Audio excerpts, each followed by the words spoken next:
continuing to have cell connection issues. Mr. Chairman, I make to adjourn. Mr. Chairman, last markup session. I'm sorry. If the gentleman would suspend, we're having audio trouble. At least I am, and not getting the full consideration that you're moving. So if you would do that one more time, and then is this any better, Mr. Chair? Can you hear me now, sir? Yeah, now we can. Thank you. Okay. All right, let's stay here. Mr. Chairman, I'd like to make a motion to adjourn. Mr. Chairman, last week, Sure. I still am just shocked at the committee's insensitivity to what's going on. We continue to just be reeling from this natural disaster. We have wind speeds that were clocked at 194 miles an hour, and I believe you're aware of even what happened in New York and New Jersey. I think deaths I read were up to 82. I think. I was accused last week of I think impersonating a person that's rescuing kittens from trees. Mr. Chairman, just yesterday we had 11 heat deaths. 11 just yesterday because of the fallout, the repercussions of this disaster. Mr. Chairman, if this were in your district or others, I really think that the committee would be acting very differently, and rather than focused on what the right things are for recovery and electricity restoration and cell restoration and internet and water and wastewater and other fundamental needs that people have here, we're talking about spending money on things that quite frankly aren't American priorities. They're financially irresponsible, and the just really concerning. Mr. Graves, just for a second. Your motion is to adjourn, and that's not debatable. Is it postpone or adjourn the meeting?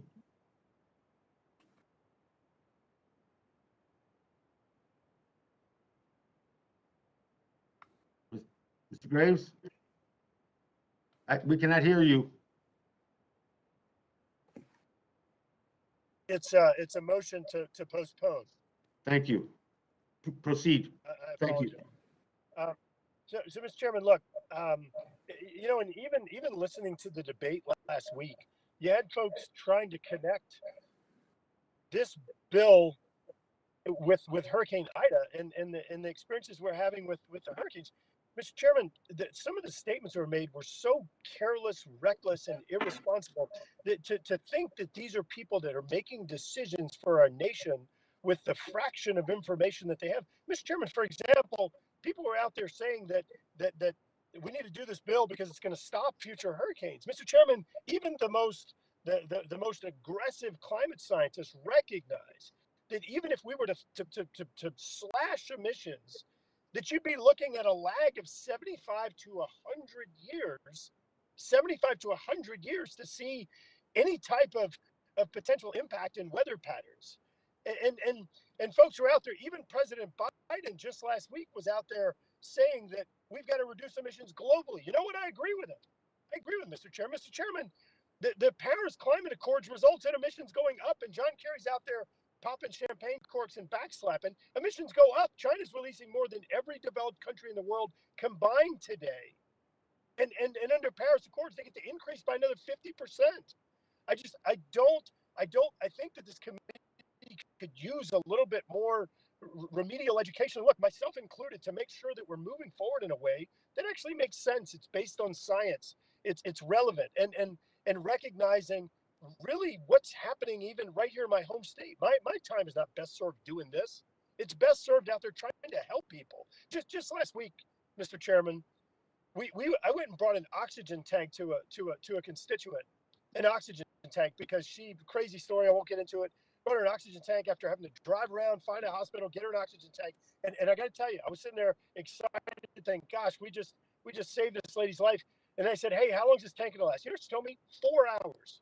4 hours. So it was like, oh my gosh. And it's that situation times 1,000. And we had people that died because their insulin wasn't refrigerated. And look, I understand y'all are in other places right now, and it's totally out of sight, out of mind, but we've got fundamental problems right now. These are fellow Americans, and I just like to ask for a little bit of sensitivity. Let's postpone this. I will participate. I'll still offer my 100 amendments and everything that I know you love, but this is ridiculous. People are saying and doing things that are totally factless and moving forward in an irresponsible way that's going to trash this nation's economy, and it's entirely insensitive to what's going on right now. And let me say it one more time, Mr. Chairman. Just yesterday, 11 heat-related deaths. So while I'm being accused of saving kittens and trees, we're trying to work to save lives. Those lives are lost because those people don't have power. They don't have generators. We've had 145 people go to the hospital because of carbon monoxide poisoning. This isn't a joke. This is life. And I'd like to ask Mr. Chairman if you would be willing to postpone this markup. Is that something you'd be willing to do? A yield? Thank the gentleman for yielding. No, I think I don't want to get into a lengthy response, Mr. Graves, because that's the essence of the debate that we're having over many things on this committee. But suffice, in response to your specific point and the people you represent and the suffering that they're going through, I don't think there's a member of this committee on both sides of the aisle that doesn't believe that relief, not only expedited but urgent, has to be the priority. And our staff and as your staff, that's been something that they've been directed to do, and they're doing that, advocating for that relief, immediate and urgent. The other issue is the recovery, and that's what we're talking about with the overall legislation and reconciliation. And the recovery, I think, speaks to how you define that recovery, sir.